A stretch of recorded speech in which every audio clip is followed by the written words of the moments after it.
시간 우리가 읽은 그 본문에서 그리스도의 터 위에 세워지는 교회라는 제목으로 하나님의 말씀을 전하도록 하겠습니다. 제가 대학생 시절에 공대 다니는 친구가 우스운 얘기를 해줬어요. 세상에는 세 종류의 사람이 있대요. 한 종류의 사람은 남자고, 한 종류의 사람은 여자고, 한 종류의 사람은 공대 여자다. 이렇게 세 종류의 사람이 있다고 이렇게 우스갯소리로 얘기해 줬는데요. 또 사회에 나와보니까 그 사회에서 또 이런 얘기를 하더라고요. 세상에는 남자가 있고 여자가 있고 또 아줌마가 있다. 뭐 그렇게 우스갯소리로 이야기하는 거를 들었어요. 제가 중학교 시절에 도덕 시간에 또 세 종류의 사람이 있다고 또 배웠어요. 세상에는 난 사람이 있고 든 사람이 있고 된 사람이 있다. 그렇게 배웠어요. 그 난 사람은 사회적으로 성공해서 유명해진 사람이 있고, 든 사람은 공부를 많이 한 학식이 높은 사람이 있고, 된 사람은 인격적으로 성숙한 사람이 있는데, 이 세 종류의 사람 가운데 도덕 시간에는 모두 다 된 사람이 되어야 된다. 그렇게 배웠어요. 그러니까 인격적으로 훌륭하고 인격적으로 된 사람, 댐댐이가 된 사람이 되어야 된다고 도덕 시간에 배운 기억이 있습니다. 또 외국의 유명한 사람 가운데는요, 영국의 경험주의 철학자 프란시스 베이컨이 또 이렇게 세상에는 세 종류의 사람이 있다고 나눴어요. 첫 번째 사람은 거미형 사람. 거미형 사람은 있어서는 안 될 사람이래요. 거미는 거미줄을 쳐놓고 거미줄에 걸리는 그 곤충을 잡아먹는 그런 일을 하죠. 거미가요. 거미의 관심은 오로지 자기 먹고 사는 데만 관심 있는. 그래서 이 거미형 인간은 이 세상에서는 있어서는 안 될 사람인데 이기주의 인간이 여기에 속한다고 얘기했고요. 두 번째로는 개미형의 사람이 있대요. 있어도 좋고 없어도 좋을 사람. 그러니까 있으나 마나한 사람입니다. 개미는 우리가 잘 아는 것처럼 부지런도 하고 단결심도 강하지만 어디까지나 자신들을 위한 유익만을 위해서 살아가는, 남에게 피해는 안 주지만 오로지 자기의 유익만을 위해서 살아가는 유형이에요. 거미형 인간은요. 거미형 인간에 속하는 사람은 개인주의에 속하는 사람이라고 이렇게 얘기를 했어요. 그리고 세 번째는요, 꿀벌형의 인간형이 있다는 거예요. 사회에 꼭 필요한 사람. 꿀도 열심히 일해서 꽃으로부터 꿀을 모으지만 그 꿀을 자신만을 위해서 쓰는 것이 아니라 다른 사람을 위해서 꿀을 사용한다는 거죠. 그래서 이 꿀벌형에 속하는 사람은 이타주의 인간이다. 그렇게 프란시스 베이컨은 얘기했어요. 거미형 인간은 오로지 자기만을 아는, 남에게 피해를 주는 있으나 마나한 사람이고, 개미형 인간은 열심히 사는데 남에게 피해는 안 주지만 오로지 자기의 유익만을 위해서 사는 개인주의 사람이고, 이 사회에 꼭 필요한 사람은 꿀벌형, 열심히 부지런하게 일하고 꿀을 모으지만 자기를 위해서도 사용하지만 다른 사람을 위해서 베풀지 않은 사람. 이 세 종류의 사람이 있는데 사회에는 꼭 꿀벌형의 사람이 필요하다고, 그런 사람이 되어야 된다고 이야기했어요. 사도 바울도요, 교회 안에는 세 종류의 사람이 있다고 지난주 우리가 살펴봤어요. 오늘날 많은 사람들이 교회에 나오고 예배, 지금 오전에, 주일날 오전에 많은 사람들이 교회 예배에 참석했겠죠. 또 저희처럼 오후에 예배에 참석하는 사람들이 있고요. 근데 사도 바울에 의하면 교회 안에도 세 종류의 사람이 있는데, 첫 번째 사람은 육에 속한 사람이에요. 자연인이라고도 하죠. 불신자예요. 교회에 나오지만 예수를 믿지 않는, 거듭나지 않은 사람이죠. 이런 사람이 있어요. 그러다 보니까 거듭나지 못했기 때문에 교회에 다니지만 여전히 세상 사람처럼 육의 지배를 받는 사람이에요. 그 두 번째는 신령한 사람이 있죠. 성령으로 거듭났어요. 그런데 성령이 그 삶의 주인이에요. 예수 그리스도가 삶의 주인입니다. 삶 가운데 성령의 지배를 받기 때문에 성령 충만한 삶을 살고요. 성령 충만한 삶을 살기 때문에 삶 속에 성령의 열매를 맺고 성령님을 통해서 세상 가운데 증인된 삶을 살아가는 사람이에요. 이런 사람이 꼭 교회에 필요한 사람이죠. 신령한 사람, 성령 충만한 사람이 있고요. 그것도 세 번째 종류의 사람은 육신에 속한 사람이죠. 성령을 통해서 거듭은 났지만 여전히 마음의 중심에 나 자신이, 육신이 있는 거죠. 그래서 육신에 속한 사람이에요. 성령으로 거듭나서 구원받았지만 여전히 내 힘으로 살아가려고 하는 사람들, 오늘날 교회에서 육신에 속한 사람이 있다라고 지난주에 살펴봤어요. 그런데 우리는 교회에 누구든지 다 나와도 저는 괜찮다고 얘기했어요. 육에 속한 사람이든 육신에 속한 사람이든 우리 교회가 하나님의 말씀으로 복음의 터 위에 견고하게 세워진다면 육신에 속한 사람은 성령 충만한 사람으로 만들면 되고요. 그렇게 섬기면 되고요.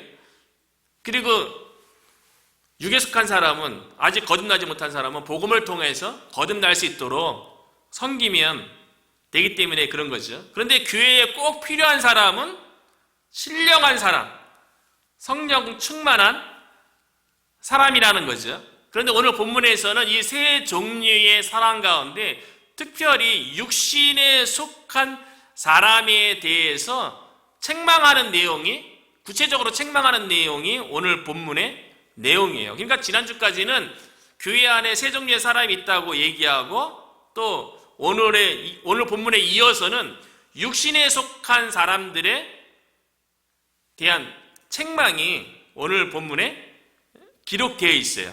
그 책망이 무엇이냐면 5절에 이렇게 얘기하고 있어요. 그런즉 아볼로는 무엇이며 바울은 무엇이냐?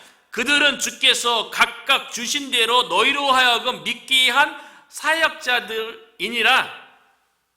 왜냐하면 고린도 교회에 육신에 속한 사람들이 어떤 일을 행했냐면 성령으로 거듭났으면 성령님의 인도함을 받아야 되는데 그것이 아니라 여전히 육신 가운데 속해서 육신이 요구하는 대로, 육신이 자랑하는 것을 따라서 나는 아볼로에게 속했다, 나는 바울에게 속했다라고 얘기하면서 교회 안에게 파벌을 만들었다는 거예요. 그러니까 파벌을 만들고서 나와 생각이 다른 나와 다른 견해를 가진 다른 사람들에 대해서 시기하고 분쟁하는 일이 육신에 속한 사람들을 통해서 교회 안에 일어났던 거죠. 그래서 사도 바울이 책망하는 거예요.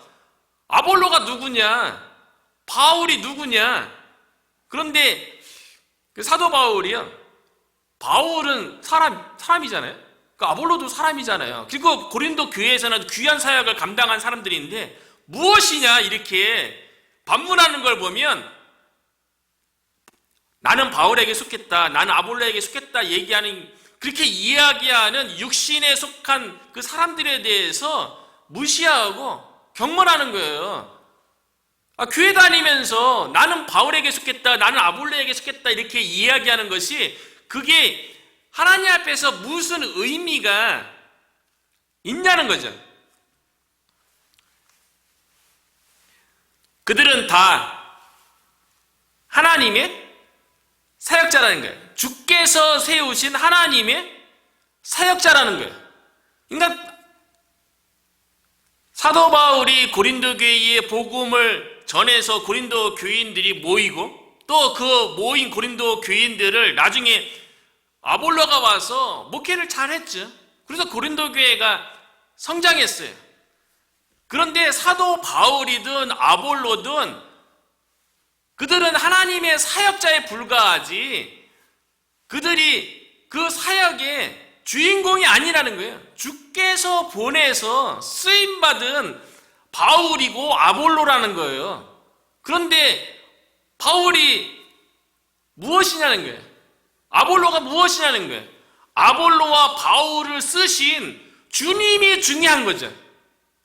그런데 고린도 교인들은 육신에 속한 사람으로 주께서 보낸 아볼로와 바울에게 집중한 거예요. 그런데 신앙생활 가운데 이런 일들이 쉽게 일어나는 것 같아요. 왜냐하면 고린도 교인들은 사도 바울이 전해준 복음을 통해서 교회에 들어왔잖아요. 그리고 아볼로에 의해서 양육받았다고요. 신앙이 자랐다고요. 그러니까 고린도 교인들 입장에서는 사도 바울이 대단해 보일 수 있어요. 눈에 보이잖아요. 또 그들에 의해서 구원받았다고 생각하고 그들에 의해서 신앙이 자랐다고 생각하니까 고린도 교회의 교인들 입장에서는 사도 바울이 위대해 보일 수가 있어요. 아볼로가 위대해 보일 수 있다는 거죠. 그런데 그들은 주께서 보낸 사역자에 불과하다는 거예요. 그렇기 때문에 눈에 보이는 사람을 바라보고 의지하지 말고 그들을 보내신 주님을, 예수 그리스도를 바라보고 의지하라는 거예요. 육신에 속했으니까 신령한 자라면 성령의 지배를 받아서 사역자로 보내신 주님을 바라봤겠죠. 그런데 육신에 속한 사람으로 육신의 지배를 받으니까 눈에 자랑할 만한 거고 눈에 이렇게 좋아 보이는 나는 바울에게 속했다, 나는 아볼로에게 속했다라고 그렇게 파벌을 일으킨 거죠. 그렇게 누군가를 바라보고 누군가를 따를 필요가 없다는 거예요. 왜냐하면 6절에 이렇게 설명하는 거예요. 6절과 7절에 보니까요, 나는 심었고 아볼로는 물을 주었으되 오직 하나님께서 자라나게 하셨나니 그런즉 심는이나 물 주는 이는 아무것도 아니로되, 나는 바울에게다, 나는 아볼로에게다 얘기하는데 심는이나 물 주는 이는 아무것도 아니래요.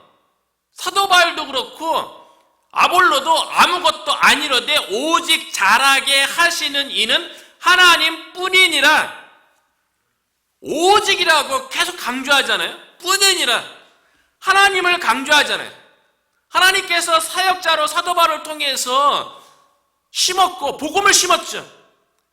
하나님께서 아볼로를 통해서 물을 준 거예요. 오직 하나님께서 자라나게 하셨기 때문에 고린도 교인들을 향해서 눈에 보이는 바울이나 아볼로가 아니라 그들을 통해서 자라나게 하신 하나님, 그 하나님을 바라보라는 거예요. 참 쉽지 않죠. 사도 바울을 통해서 복음으로 구원을 받았을 적에 그 감격과 은혜라는 게 있잖아요. 그럼 나에게 전해준 사도 바울을 되게 소중하게 여기는 것, 인간적인 마음이 들 수 있어요. 그리고 아볼로가 하나님의 사랑을 가지고 그들을 또 얼마나 정성껏 말씀으로 돌보고 섬겼겠어요. 그런데 그들은 단지 주께서 보내신 사역자에 불과하고 그들을 통해서 고린도 교인들을 영적으로 구원하고 영적으로 성장할 수 있도록 도우신 분은 오직 하나님이라는 거예요. 그렇기 때문에 나는 아볼로에게 속했다, 나는 바울에게 속했다, 사람에게 집중하지 말고 고린도 교인을 구원하고 성장케 하신 오직 하나님, 그 하나님을 바라보고 의지하라는 거예요. 그 교회 가운데 이런 경우가 있어요. 나는 누구를 안다라고 이렇게 이야기하는 걸 통해서 자기 자신을 그 사람과 이렇게 동격으로 만들려고 하는 그런 심리가 인간의 마음속에는 다 있습니다.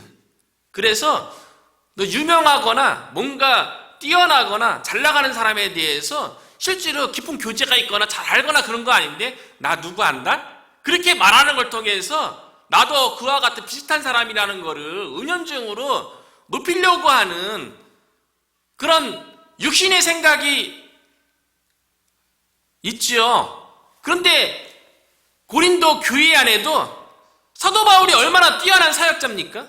또 아볼로도 얼마나 뛰어난 학식을 가진 사람입니까?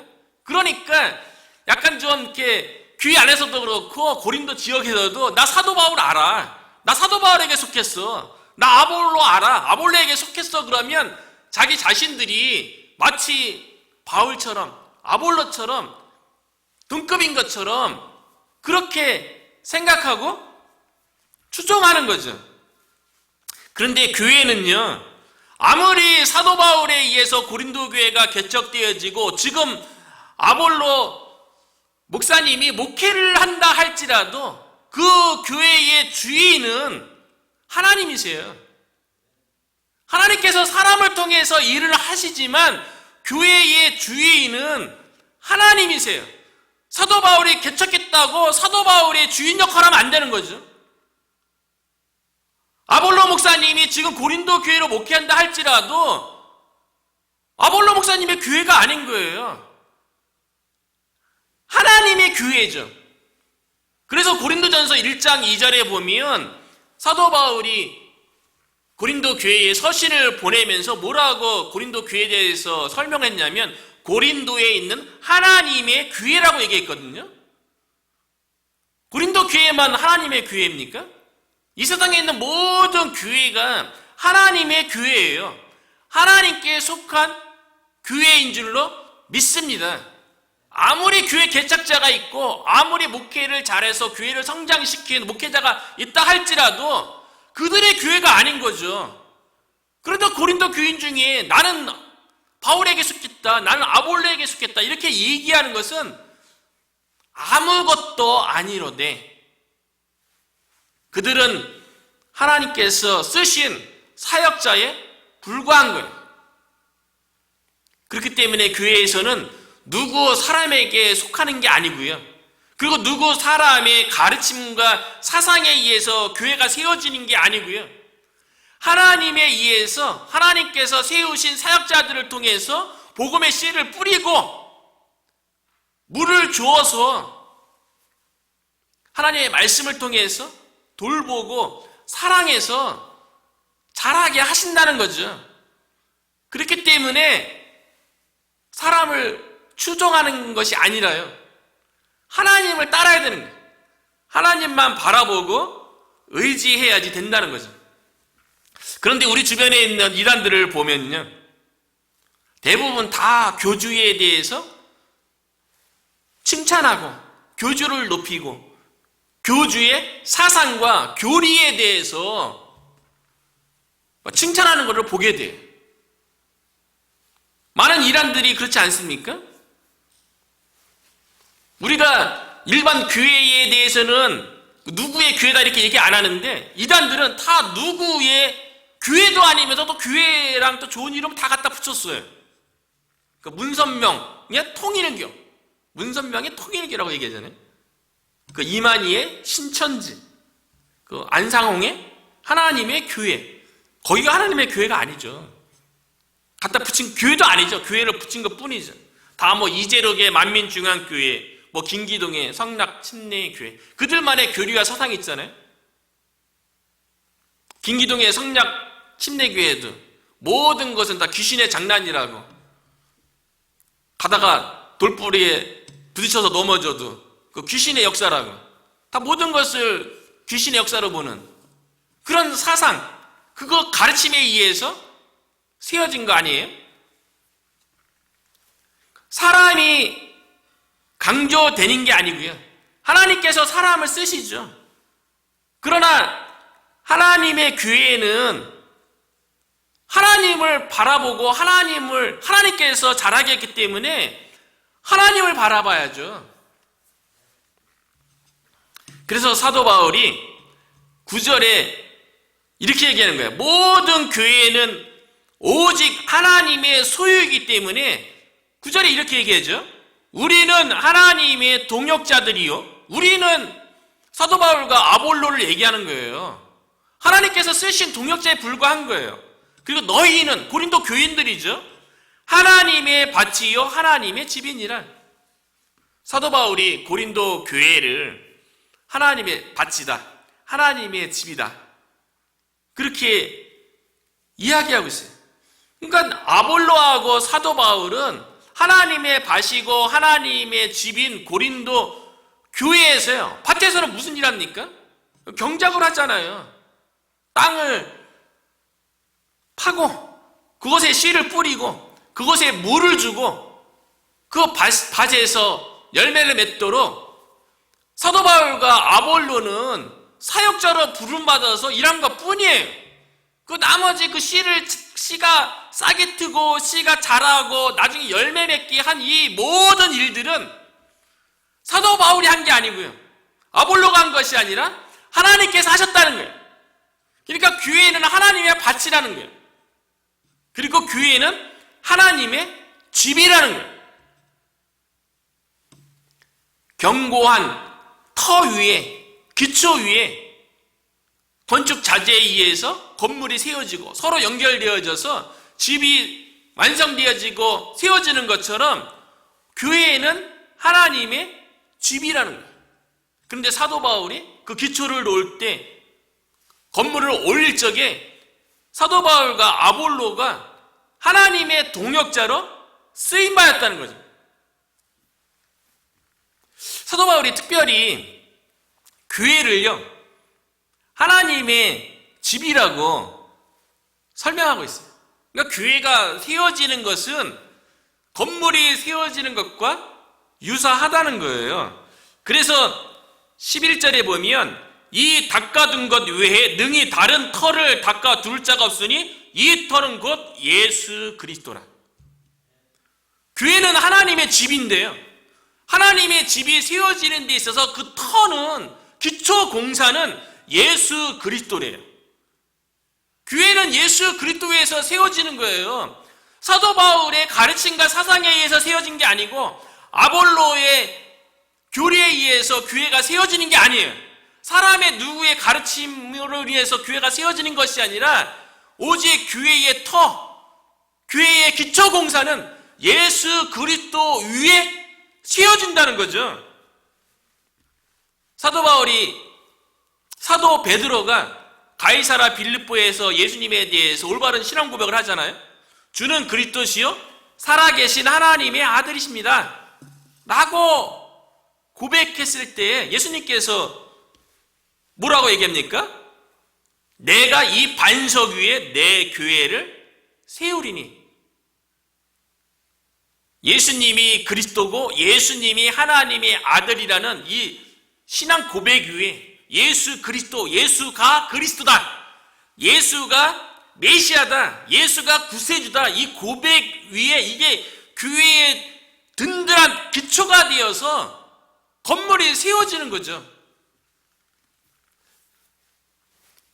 교회가 높이 올라가고 든든한 교회로 세워지려면요, 이 기초공사가 잘 돼야 되는 거 아닙니까? 세상의 모든 건물도 마찬가지죠.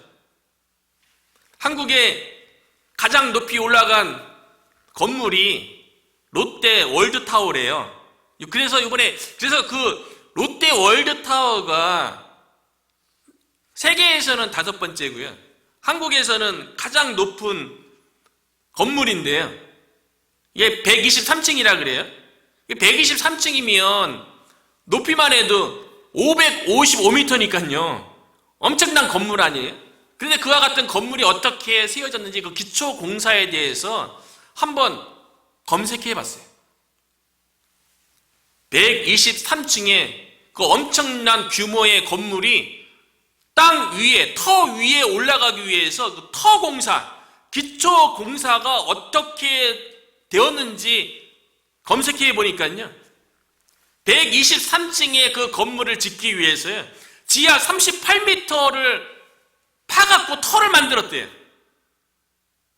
그냥 지상 위에 지은 게 아니고요, 123층의 높은 건물을 짓기 위해서 터 닦는 터 공사만 지하 38m를 파고요, 이것만 부족해서 그 땅 더 밑에 안반층까지 더 30m 내려가야 되는데 거기에다가 안반층까지 닿는 쇠 기둥을 108개를 박아서 안반층까지 내려가도록 그렇게 기초공사를 했다는 거예요. 그러니까 위로는 123층이라는 높은 건물에 올라갔고요. 이 기초공사를 얼마나 튼튼했는지 최대 풍속 80m per 세컨드, 그 진도 9에도 흔들리지 않는 그런 건물로 기초공사를 했다는 거예요. 기초공사가 중요하죠. 터공사가 든든하니까 건물이 높이 올라가고 주위의 바람과 지진에도 흔들리지 않는 그런 건물로 세워진 것처럼 교회가 하나님의 집인데요, 그 터는 예수 그리스도라는 거예요. 그러니까 그 교회에 예수 그리스도의 신앙 고백이 얼마나 견고하냐에 따라서 그 교회가 얼마나 높이 세워질 수 있는지, 얼마나 든든한 하나님의 지읍으로 세워질 수 있는지를 우리가 알게 되는 거죠. 교회에는 예수 그리스도가 선명하게 증거되어지고 예수 그리스도에 의해서 죄 용서받는 회개가 일어나고, 교회에서는 예수 그리스도를 통하여서 삶의 꿈과 희망을 보고 예수 그리스도의 말씀에 대한 견고함이 있을 적에 그 교회가 든든하게 높은 건물로 세워질 줄로 믿습니다. 그러니까 교회에서 예수 그리스도 그러면요, 예수 믿을 때만 예수 그리스도가 필요한 거 아니고, 사도 바울이 고린도 교회의 세 종류의 사람 가운데에도 신령한 사람만 있는 게 아니라 육신에 속한 사람 있잖아요. 근데 오늘날 예수 그리스도 믿는다 할지라도 늘 예수 그리스도가 삶의 주인이고 성령 충만하면 좋은데, 우리들도 육신에 속한 사람으로 지낼 때가 많단 말이죠. 그때마다 필요한 분이 누구겠어요? 예수 그리스도예요. 때로는 우리가 세상 가운데 살아가면서 세상의 생각이 우리의 마음 가운데 들어올 때가 있죠. 때로는 예수 그리스도의 소욕보다는 우리 육신이 원하는 대로 육신의 소욕이 우리의 삶을 지배할 때가 있죠. 그때 우리가 성령 충만한 사람이 아니라 육신에 속한 사람이 되는 순간 아니에요? 그때에도 우리에게 필요한 것은 예수 그리스도인 줄로 믿습니다. 예수 그리스도의 그 십자가를 붙잡고 우리 속에 있는 육신의 정욕과 탐심을 십자가에 못 박고 우리 안에 들어와 있는 세상적인 모든 생각과 세상적인 모든 욕구를 십자가에 못 박을 때, 그때가 우리가 신령한 사람, 성령 충만한 사람이 되는 거죠. 예수 그리스도 터 위에 우리가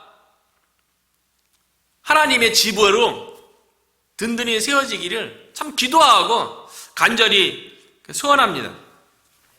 예수 그리스도로 기초 공사를 한 다음에요, 건물을 지어야죠. 세워져 가야죠. 그런데 어떤 건축 자재를 세워야 되느냐? 12절에 보니까요, 만일 누구든지 근이나 음이나 보석이나 나무나 풀이나 집으로 이 터 위에 세우면, 예수 그리스도가 건물을 지을 적에 터예요. 기초공사했어요. 이 위에 건축 자재를 선택해서 건물을 지어야죠. 그리고 건물을 서로 연결하고 높게 완성해 나가야죠. 그런데 어떤 사람은 그 건축 자재를 뭘 사용하냐면 금이나 음이나 보석을 사용한대. 이거는 영원한 거죠. 그리고 어떤 사람은요, 나무나 풀이나 집으로 건축 자재를 삼아서 건물을 짓는데요. 그런데 나중에 하나님께서 불로 심판할 때가 이르는데요, 그때 불에 심판했을 적에 금이나 은이나 보석은 영원하니까 불의 심판 가운데도 견디죠. 그대로 남죠. 하지만 나무나 풀이나 집은요, 불의 심판 가운데 한순간에 타서 사라지는 거예요. 교회가 예수 그리스도 터 위에 든든히 기초공사가 돼야 하지만요, 그 위에 건물을 짓는 건축 자재도요, 영원한 것, 금이나 음이나 보석에 해당되어지는 걸로 건물을 짓고 서로 연결해서 완성해 가야 된다는 거예요. 세상에 영원한 것이 무엇입니까? 하나님의 말씀밖에 없어요. 예수 그리스도밖에 없습니다. 그래서 이사야서 40장 8절에 보니까요, 풀은 마르고 꽃은 시드나 우리 하나님의 말씀은 영원히 서리라 하라. 하나님의 말씀만이 영원한 거예요. 그렇기 때문에 우리가 예수 그리스도를 통하여서 우리가 교회가 되었다면, 우리 교회가 성장하기 위해서, 건물이 지어지기 위해서는 영원히 없어지지 않은 오직 하나님의 말씀으로 우리가 세워져 가야 될 줄로 믿습니다. 그런데 나무나 풀이나 집으로 건축 자재를 삼아서 건물을 지으려고 하는 사람들이 있어요. 나무나 풀이나 집은 뭡니까? 오늘 본문이 사도 바울이 육신에 속한 사람을 책망하기 위한 내용으로 기록된 거예요. 그러니까 여기서 언급한 나무나 풀이나 집은요, 육신에 속한 사람들이 교회 내에서 하나님을 위한다고, 하나님의 나라를 위한다고 애쓰는 모든 노력들이에요. 그러니까 금이나 은이나 보석은요, 신령한 자가 하나님을 위해서 노력하는 거예요. 애쓰는 거예요. 오늘 본문에는 공적이라고 나오죠. 노력한 것들에 대해서 신령한 자들은 성령의 지배를 받으니까요, 예수 그리스도가 주인인 상태로 하나님의 일을 하잖아요. 그건 나중에 불의 심판에 있을 적에 다 남는 것들이에요. 그래서 육신에 속한 사람은요, 내가 주인이 돼서 하나님의 일을 하는 거예요. 그러니까 그 공적은 불의 심판이 있을 적에 사라지는 거예요. 남는 게 없는 거예요. 그러니까 육신에 속한 사람이 하나님을 섬긴다고 할 적에 자기 힘으로 하나님을 섬기니까 나무나 풀이나 집처럼 하나도 남지 않는, 그러나 육신에 속한 사람은 성령으로 거듭났잖아요. 구원은 받았지만 여전히 자신의 삶에 자신이 주인인 삶이에요. 그렇기 때문에 오늘 본문에는 뭐라고 얘기했냐면, 금이나 은이나 보석으로 건물을 지은 자는 그거로 인해서 하나님께서 상을 주세요. 그런데 나무나 풀이나 집으로 건물을 지은 사람은요, 종교 행위로 지은 거 아니에요? 불의 심판이 있으면 다 사라지잖아요. 그렇기 때문에 그 공적이 하나도 남지 않지만 15절에 보니까요, 누구든지 그 공적이 불타면 해를 받으리니 그러나 자신은 구원을 받되 불 가운데서 받은 것 같으니라. 구원은 받긴 받아요. 그러나 그들이 하나님의 일을 한다고 육신에 속한 사람으로서 종교 행위하는 이 모든 것들은요, 다 불타서 없어지고 간신히 구원받는데, 우리 교회가 복음을 통하여서 사도 바울처럼 심는 일 열심히 해야죠. 복음의 씨를 열심히 뿌려야죠. 그리고 아볼로처럼 열심히 복음의 씨앗이 자랄 수 있도록 물을 줘야죠. 사랑의 물을 줘야 되고 하나님의 말씀으로 돌보는 그런 물을 열심히 주어야죠. 그래서 우리 교회가 예수 그리스도의 터 위에서 육신에 속한 사람들처럼 나무나 풀이나 집처럼 종교 행위로 건물을 짓는 것이 아니라 영원한 것, 성령의 사람이 되어서 예수 그리스도가 주인인 그 삶으로 신앙의 건물을 지어서 나중에 불의 심판이 있을 적에 하나님으로부터 상을 받을 수 있도록 우리 교회가 예수 그리스도 터 위에 예수 그리스도로 세워지는 교회가 되기를 주의 이름으로 축원합니다.